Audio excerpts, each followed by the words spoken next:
मैं आस करदा तुसीं सारे ठीक ठाक होवोगे, तंदुरुस्त होवोगे। मेरा तुहाडे कोले आउणा ते रूबरू होना अज दो तीन गल्लां दा स्पष्टीकरण देना बनदा सी, इस करके मैं आके रूबरू होया। पहली गल तां इह भी साडे जथेदार साहिबान आ जिहड़े श्री अकाल तख्त साहब दे जथेदार साहिबान आ, उन्हां ने कोई बयान दिता सी ते मैं ये गल बहुत क्लीयर कर देनी चाहना भी जथेदार साहिबान तुसीं बहुत सत्कारयोग हो मेरे लिए, ते मैं अकाल तख्त साहब नूं, श्री अकाल तख्त साहब नूं समर्पित हाँ।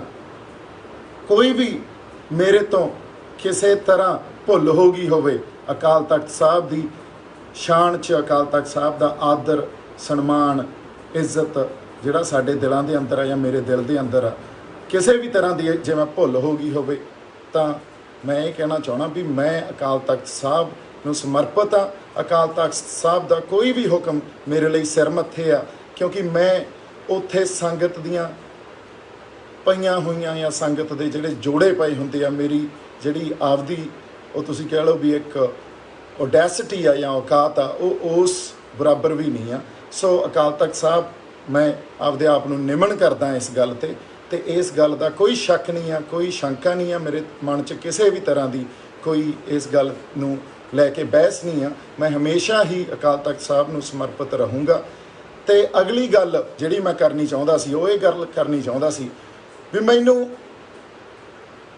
प्रधान साहब लौंगोवाल साहब का एक बयान आया भी दीप सिद्धू के अगेंस्ट कार्रवाई की जाऊगी। मैं एक होर गल ये क्लीयर कर देनी चाहना भी प्रधान साहब जिहड़ी गल मैं तुहाडे तो पुछी आ या जिहड़ा सवाल मैं तुहानूं कीता श्री गुरु ग्रंथ साहब जी दियां बीड़ां या श्री गुरु ग्रंथ साहब के सरूप जिहड़े मिसिंग आ, उन्हां दे कस्टोडियन तुसीं हो।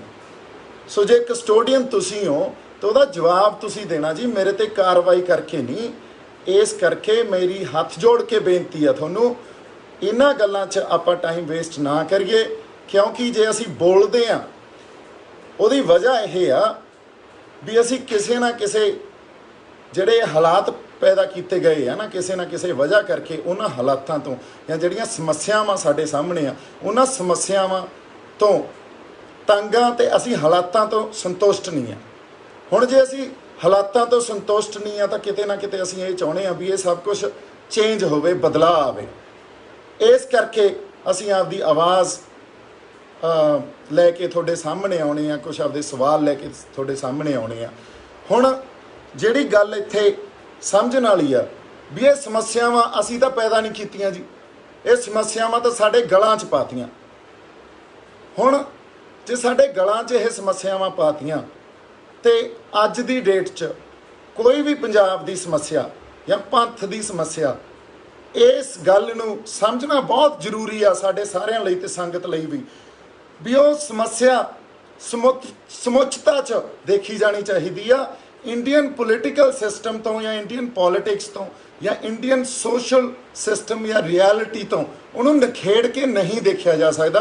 ये अपनी सारी संगत नूं पता भी इस गल का बहुत गूढ़ा संबंध आ पंजाब दीयां समस्यावां दा, पंथ दीयां समस्यावां दा ते साडे जिहड़े पोलिटिकल ते सोशल रियलिटी आ या तुसीं ये कह लो भी साडी इस टाइम जो वर्तमान च राजसी समस्यावां दा ते पंथ दीयां समस्यावां दा बहुत गूढ़ा संबंध आ।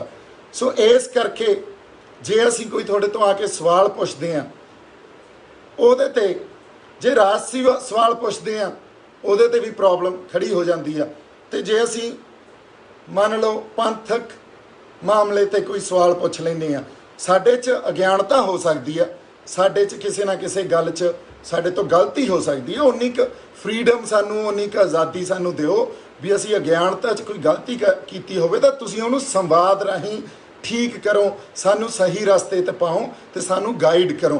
पर गल की हुंदी आ जे असी पोलिटिकल सिस्टम नूं क्वेश्चन करदे आ तां सानू राष्ट्रवाद दे नां ते आके घेर लिया जांदा या सानू देश दे विरुद्ध कोई नीतियां घड़ रहे हैं इस गल नूं अगे रख के घेर लिया जांदा। जे असी पंथ ते कोई सवाल करते हैं तो सानू गुरु खालसा पंथ दे नां ते ਜਾਂ ਤੁਸੀਂ ਇਹ ਕਹਿ ਲਓ ਵੀ ਧਰਮ ਦੇ ਨਾਂ 'ਤੇ ਅਸੀਂ ਕੋਈ ਗੱਲ ਉਸ ਆਣ ਸ਼ਾਨ 'ਚ ਜੇ ਕੋਈ ਗੱਲ ਕਹੀ ਆ ਉਸ ਨਾਂ 'ਤੇ ਘੇਰ ਲਿਆ ਜਾਂਦਾ। ਹੁਣ ਜੇ ਇਹ ਸੋਸ਼ਲ ਟੈਰਰ ਕ੍ਰੀਏਟ ਕਰਨਾ ਤੁਸੀਂ ਬੰਦ ਨਹੀਂ ਕੀਤਾ ਤੇ ਸਾਡੀਆਂ ਆਵਾਜ਼ਾਂ ਆਈ ਦਬਦੀਆਂ ਰਹੀਆਂ, ਜਾਂ ਤੁਸੀਂ ਅੱਜ ਦੀ ਡੇਟ 'ਚ ਸਿਚੁਏਸ਼ਨ ਦੇਖ ਲਓ ਪੰਜਾਬ 'ਚ, ਕੋਈ ਨੌਜਵਾਨ ਜਾਂ ਕੋਈ ਵੀ ਬੰਦਾ ਰਾਜਸੀ ਗੱਲ ਕਰੇ ਉਹਦੇ ਤੋਂ ਡਰਦਾ, ਪੰਥ ਦੀ ਕੋਈ ਗੱਲ ਕਰੇ ਉਸ ਗੱਲ ਤੋਂ ਡਰਦਾ। ਅਸੀਂ ਸਾਡੇ 'ਚ ਅਗਿਆਨਤਾ ਜ਼ਰੂਰ ਹੈ ਜੀ, ਸਾਡੀਆਂ ਜਿਹੜੀਆਂ ਅੰਦਰ ਸਾਡੇ ਦਿਲ ਦੀਆਂ ਭਾਵਨਾਵਾਂ ਉਹ ਮਾੜੀਆਂ ਨਹੀਂ ਆ, ਸਾਡੇ ਅੰਦਰ ਸਿਰਫ ਦਰਦ ਆ, ਆਪਦੀ ਧਰਤੀ ਲਈ ਦਰਦ ਆ, ਪੰਜਾਬ ਦੇ ਲੋਕਾਂ ਲਈ ਦਰਦ ਆ, ਪੰਥ ਲਈ ਦਰਦ ਆ। ਇਸ ਲਈ ਕੋਈ ਸਵਾਲ ਤੁਹਾਡੇ ਸਾਹਮਣੇ ਲੈ ਕੇ ਆਏ ਸੀ। ਕਿਸੇ ਵੀ ਤਰ੍ਹਾਂ ਕਿਸੇ ਦੇ ਦਿਲ ਨੂੰ ਜਾਂ ਅਦਰਵਾਈਜ਼ ਕਿਸੇ ਵੀ ਤਰ੍ਹਾਂ ਠੇਸ ਪਹੁੰਚਾਉਣ ਦੀ ਕੋਈ ਗੱਲ ਨਹੀਂ ਸੀ, ਕਿਉਂਕਿ ਕਿਸੇ ਨਾ ਕਿਸੇ ਤਰ੍ਹਾਂ ਸਾਨੂੰ ਇਹ ਲੱਗ ਰਿਹਾ ਵੀ ਜਿਹੜੀਆਂ ਸਮੱਸਿਆਵਾਂ ਸਾਡੇ ਗਲਾਂ 'ਚ ਪਾਤੀਆਂ ਉਹਦਾ ਜਵਾਬ ਦਿਓ, ਉਹਦਾ ਹੱਲ ਕਰੋ ਹੁਣ। ਕਿਉਂਕਿ ਅਦਰਵਾਈਜ਼ ਜੋ ਮੈਂ ਸਾਰੀ ਇਹ ਚੀਜ਼ ਦੇਖਦਾ, ਜਦੋਂ ਇਹ ਮੈਂ ਸਾਰਾ ਵਰਤਾਰਾ ਦੇਖਦਾ, ਸਮੁੱਚਤਾ 'ਚ ਸਮਝਦਾ ਵੀ ਜੇ ਇੰਡੀਅਨ ਪੋਲੀਟੀਕਲ ਸਿਸਟਮ 'ਤੇ ਜਾਂ ਇੰਡੀਅਨ ਸੋਸ਼ਲ ਰਿਐਲਿਟੀ 'ਤੇ ਗੱਲ ਕਰੀਏ ਤਾਂ ਤੁਸੀਂ ਸੈਡੇਸ਼ਨ ਲਾਜ਼ ਇਨਵੋਕ ਕਰਨ ਲੱਗ ਜਾਂਦੇ ਹੋ ਸਾਡੇ ਅਗੇਂਸਟ, ਵੀ ਦੇਸ਼ ਧਰੋਹੀਆਂ ਵਾਲੀਆਂ ਗੱਲਾਂ ਕਰਦੇ ਹੋ ਜੀ, ਤੁਸੀਂ ਦੇਸ਼ ਦੇ ਟੁਕੜੇ ਕਰਾਓਗੇ। ਨਹੀਂ, ਐਸੀ ਕੋਈ ਗੱਲ ਨਹੀਂ ਹੋ ਰਹੀ। ਜੇ ਅਸੀਂ ਪੰਥ ਦੀ ਗੱਲ ਕਰੀਏ ਤਾਂ ਗੁਰੂ ਖਾਲਸਾ ਪੰਥ ਦੀ ਸ਼ਾਨ 'ਚ ਕੋਈ ਗੱਲ ਅਸੀਂ ਗਲਤ ਕਹਿਤੀ, ਇਹ ਗੱਲ ਹੋਣ ਲੱਗ ਜਾਂਦੀ ਹੈ ਜੀ ਅਸੀਂ ਝੂਠੇ ਹਾਂ, ਅਸੀਂ ਗੁਰੂ ਤੋਂ ਬੇਮੁਖ ਹਾਂ, ਜਾਂ ਸਾਨੂੰ ਸਾਡੇ ਗੁਰੂ ਸਾਹਿਬਾਨਾਂ ਦਾ ਡਰ ਨਹੀਂ ਹੈ। ਇਹੋ ਜਿਹੀ ਕੋਈ ਗੱਲ ਨਹੀਂ ਆ। ਗੁਰੂ ਸਾਹਿਬਾਨਾਂ ਤੋਂ ਇਲਾਵਾ ਸਾਡੇ ਪੱਲੇ ਕੀ ਹੈ ਜੀ? ਮੈਂ ਤਾਂ ਜਿਵੇਂ ਕਿਹਾ, ਗੁਰੂ ਘਰ 'ਚ ਜਿਹੜੇ ਸੰਗਤ ਦੇ ਜੋੜੇ ਪਏ ਹੁੰਦੇ ਆ, ਮੈਂ ਤਾਂ ਉਹਨਾਂ ਵਰਗਾ ਵੀ ਨਹੀਂ ਆ। ਸੋ ਪਰ ਜੇ ਸਾਡੀ ਆਵਾਜ਼ ਦਬਾਓਗੇ ਜਾਂ ਸਾਡੇ ਸਵਾਲਾਂ ਦਾ ਜਵਾਬ ਨਹੀਂ ਦਿਓਗੇ, ਫਿਰ ਨਾ ਇੱਕ ਅੰਗਰੇਜ਼ੀ ਦੀ ਇੱਕ ਤੁਸੀਂ ਇਹ ਕਹਿ ਲਓ ਇੱਕ ਥਿਊਰੀ ਆ, ਸਬਜੈਕਟ ਐਂਡ ਆਬਜੈਕਟ ਥਿਊਰੀ। ਹੁਣ ਇਹਦੇ 'ਚ ਸਬਜੈਕਟ ਤੇ ਆਬਜੈਕਟ ਨੂੰ ਸਮਝਣ ਦੀ ਕੋਸ਼ਿਸ਼ ਕਰਿਓ। ਸਬਜੈਕਟ ਕੌਣ ਹੁੰਦਾ? Subject is the one who knows and acts. And what is an object? Object is the one who's been acted upon. ਮਤਲਬ ਸਬਜੈਕਟ ਉਹ ਆ ਜਿਹੜਾ ਕੋਈ ਗੱਲ ਐਕਟ ਕਰਦਾ, ਜਿਹੜੀ ਗੱਲ ਨੂੰ ਸਮਝ ਕੇ ਐਕਟ ਕਰਦਾ, ਤੇ ਆਬਜੈਕਟ ਉਹ ਆ ਜਿਹਦੇ ਤੇ ਐਕਟ ਕੀਤਾ ਜਾਂਦਾ। ਹੁਣ ਤੁਸੀਂ ਸਬਜੈਕਟ ਹੋ ਤੇ ਅਸੀਂ ਆਬਜੈਕਟ ਹੋਏ ਫਿਰਦੇ ਹਾਂ।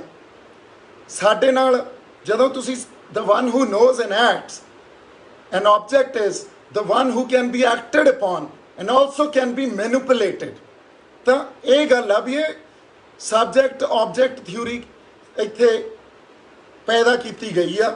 ਸਾਡੇ we have been acted upon, ਸਾਨੂੰ ਤੁਸੀਂ ਜਿਵੇਂ ਮਰਜ਼ੀ ਵਰਗਲਾ ਸਕਦੇ ਹੋ, ਮੈਨੀਪੂਲੇਟ ਕਰ ਸਕਦੇ ਹੋ। ਤੇ ਜਿਹੜਾ ਤੁਸੀਂ ਆਹ ਦੇਖ ਲਓ ਵੀ ਵੋਟਾਂ ਦਾ ਆਧਾਰ ਹੀ ਇਹ ਆ। ਅੱਜ ਦੀ ਡੇਟ 'ਚ ਜਿੱਥੇ ਵੋਟਾਂ ਪੈਂਦੀਆਂ ਉਹਦਾ ਆਧਾਰ ਹੀ ਇਹ ਆ, ਜਿਹੜੀ ਪਾਰਟੀ ਲੋਕਾਂ ਨੂੰ ਮੈਨੀਪੂਲੇਟ ਸਭ ਤੋਂ ਵਧੀਆ ਢੰਗ 'ਚ ਮੈਨੀਪੂਲੇਟ ਕਰਨ 'ਚ ਕਾਮਯਾਬ ਹੋ ਜਾਂਦੀ ਆ, ਜਾਂ ਜਿਹੜੀ ਪਾਰਟੀ ਲੋਕਾਂ ਨੂੰ ਵਰਗਲਾਉਣ 'ਚ ਕਾਮਯਾਬ ਹੋ ਜਾਂਦੀ ਆ, ਉਹ ਪਾਰਟੀ ਜਿੱਤ ਜਾਂਦੀ ਆ।